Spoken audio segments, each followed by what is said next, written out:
Hello, my name's Jason Owen and I work at the James Hutton Institute, and today we've been looking at salts dissolved in water making solutions and in evaporation of the water. So what we have is we've got a very small experiment here which hopefully will show that process. Here we have white crystals. This is salt, table salt, sort of thing you can get home. We call it sodium chloride, which is its scientific name, and this is as a solid, white and crystalline. Here we have some hot water. This is very hot water on this stirrer, so if you do try this at your school, you've got to be very careful at this point. Now I will add the salt to the water, and what will happen, we don't add too much because we don't want it too salty, but the salt will dissolve in the water.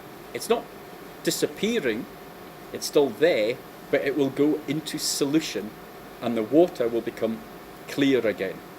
Now you might find that if you're cooking, people will add salt, sodium chloride, to their cooking water and it disappears but enhances the flavour of the food.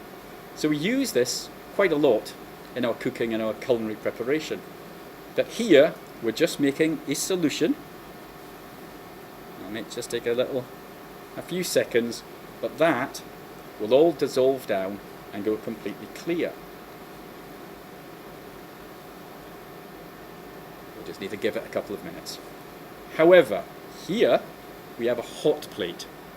So previously I dissolved salt in water, so it's completely clear. You can see how it's starting to disappear now. There's a lot less salt in the beaker.